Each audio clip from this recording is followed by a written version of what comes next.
Hey everyone, so I just wanted to highlight this tool I had shown in my most recent video about bleeding the brakes. Now, some people might be familiar with speed bleeders.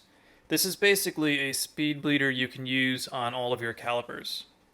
This bleeder valve saves you having to replace the bleeder valve at every bleed point in your brake system, so at least one per caliper and sometimes even two or three. You're looking at least four speed bleeders at $10 to $15 a piece, while this valve was just under $10 off Amazon. Now, the beauty of this is it has the exact same functionality as a speed bleeder. If we take a look inside, we have a ball bearing and a spring, which is exactly the same thing as a speed bleeder. You just don't have to install this at each caliper. So once you have this on the caliper, you have flow going in this direction.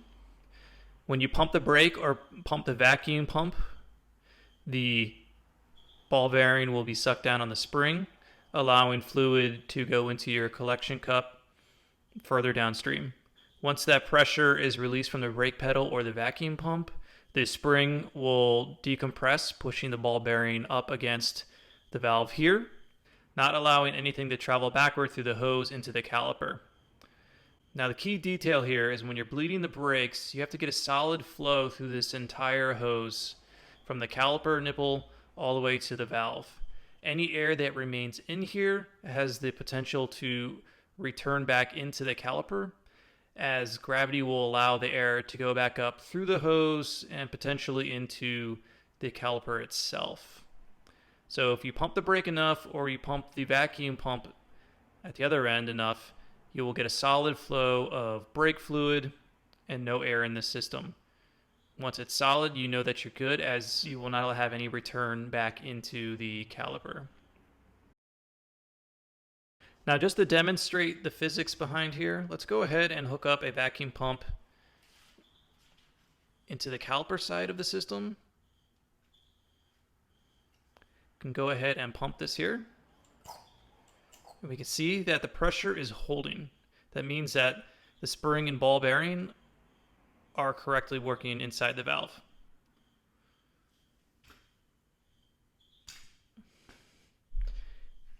If we hook up the vacuum to the other side, the way you would if you were actually bleeding the brakes, you can see we have constant flow through the valve. So just to do a quick demonstration here of how this works, we have a collection cup here which is going to simulate a caliper with air.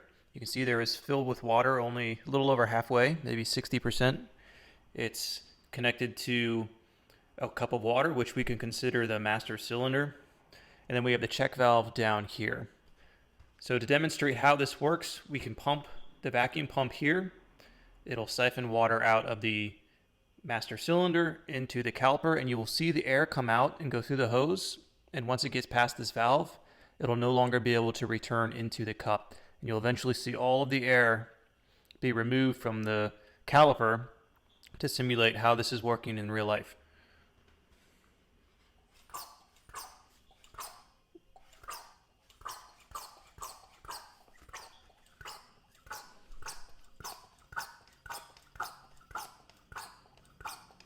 Now pulled all the air out, it's starting to fill into the hose.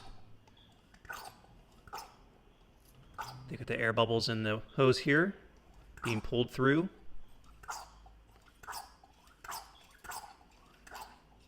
We now have an entirely air-free system. We have no air in here, we have no air here, and we have no air here.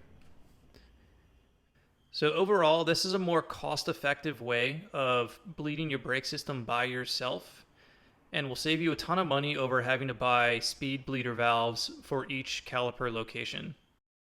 So that covers it. A worthwhile tool for less than 10 bucks if you ever plan on bleeding your brake system. I hope this was helpful, and if it was, please subscribe for more videos in the future. Until next time.